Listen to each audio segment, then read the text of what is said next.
Hello friends, welcome to smile talk paramedical channel. ಇಲ್ಲೊಂದು ವಿದ್ಯಾರ್ಥಿ ಒಂದು ಕಾಮೆಂಟ್ಸ್ ಇದೆ. ಅದು ಈ ಒಂದು ಕಾಮೆಂಟ್ಸ್ ಎಲ್ಲರೂ ಕೂಡ ಯಾರಿಗೂ ಪ್ರಾಬ್ಲಮ್ ಇದೆ, ಇದು ಅವ್ರಿಗೂ ಕೂಡ ಇದು ಹೆಲ್ಪ್ಫುಲ್ ಆಗ್ಬೋದು. ವಿಡಿಯೋ ಪೂರ್ತಿಯಾಗಿ ನೋಡಿ. ಸರ್, ನಮ್ಮ ರಿಸಲ್ಟ್ಸ್ ಇನ್ನೂ ಡಬ್ಲು ಅಂತ ಬರ್ತಾ ಇದೆ ಸರ್. ನಮಗೆ ಏನು ಮಾಡಬೇಕು ಅಂತ ಗೊತ್ತಾಗ್ತಾ ಇಲ್ಲ. ಪ್ಲೀಸ್ ಹೆಲ್ಪ್ ಮಾಡಿ. ಸರ್, ಕಾಲೇಜ್ನಲ್ಲಿ ಇಂಟರ್ನ್ಶಿಪ್ ಕೊಡಲ್ಲ ಅಂತಿದ್ದಾರೆ. BSc ಜಾಯಿನ್ ಆಗಬೇಕು ಆಗ್ತಿಲ್ಲ. ಈ ಥರ ಪ್ಲೀಸ್ ಹೆಲ್ಪ್ ಮಾಡಿ. ಅಂದರೆ ಇವ್ರದ್ದು ರಿಸಲ್ಟ್ ಡಬ್ಲು ಅಂತ ಬರ್ತಾ ಇದೆ ಅಂತ ಏನು ಮಾಡಬೇಕು ಅಂತ. ಸೊ ನೋಡಿ, ಇದಕ್ಕೆ ರಿಸಲ್ಟ್ ಡಬ್ಲು ಅಂತ ಬರ್ತಾ ಇದೆ ಅಂದಮೇಲೆ ನೀವು ಕಾಲೇಜಲ್ಲಿ ಇದನ್ನು ರಿಪೋರ್ಟ್ ಮಾಡಬೇಕಾಗತ್ತೆ. ಕಾಲೇಜ್ನವರು ತಮ್ಮ ಮುಖಾಂತರ ಬೋರ್ಡಿಗೆ ಇಂಟಿಮೇಟ್ ಮಾಡಬೇಕಾಗತ್ತೆ, ಯಾಕೆ ರಿಸಲ್ಟ್ ಈ ಥರ ಆಗಿದೆ ಅಂತ.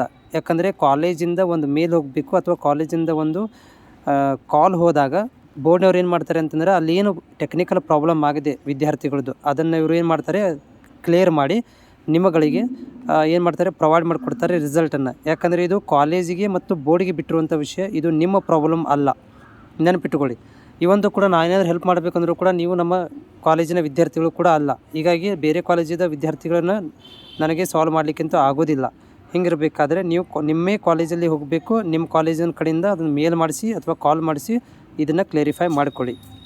ಸೊ ಈ ಥರದ ಒಂದು ತೊಂದರೆಗಳು ಈಗಾಗಲೇ ಭಾಳಷ್ಟು ಇದ್ದು, 2ನೇ ವರ್ಷ ಮತ್ತು 1ನೇ ವರ್ಷದ ರಿಸಲ್ಟ್ಸ್ ಇದೇ ಒಂದು ಕಾರಣದಿಂದ ಪೆಂಡಿಂಗ್ ಇರೋದು. ಸೊ ಈ ಥರ ಕರ್ನಾಟಕದಲ್ಲಿ ಭಾಳಷ್ಟು ವಿದ್ಯಾರ್ಥಿಗಳಿಗೆ ಈ ಥರ ರಿಸಲ್ಟ್ ಡಬ್ಲು ಅಂತ ಬಂದು ಅದು ಪೆಂಡಿಂಗ್ ಇರೋದ್ರಿಂದ, ಆ ಒಂದು ಡಬ್ಲು ಬಂದಿರುವಂಥ ಪ್ರಾಬ್ಲಮನ್ನು ಕ್ಲಿಯರ್ ಮಾಡ್ಕೋಬೇಕು ಅಂತಂದರೆ ಸೊ ಇನ್ನೂ ಸ್ವಲ್ಪ ದಿನಗಳ ಕಾಲಾವಕಾಶ ಬೇಕಾಗುತ್ತೆ ಬೋರ್ಡಿಗೆ. ಈ ಒಂದು ಡಬ್ಲು ಅನ್ನೋದೊಂದು ಪ್ರಾಬ್ಲಮನ್ನು ಕ್ಲಿಯರ್ ಮಾಡಿದ ಮೇಲೆ 1ನೇ ಮತ್ತು 2ನೇ ವರ್ಷದ ರಿಸಲ್ಟ್ಸ್ಗಳನ್ನು ಅನೌನ್ಸ್ಮೆಂಟ್ ಮಾಡ್ತಾರೆ. ಇಲ್ಲ ಅಂತಂದರೆ ಸೇಮ್ ಪ್ರಾಬ್ಲಮ್ 1ನೇ ವರ್ಷದ ಮತ್ತು 2ನೇ ವರ್ಷದ ವಿದ್ಯಾರ್ಥಿಗಳು ಕೂಡ ಆಗ್ಬೋದು.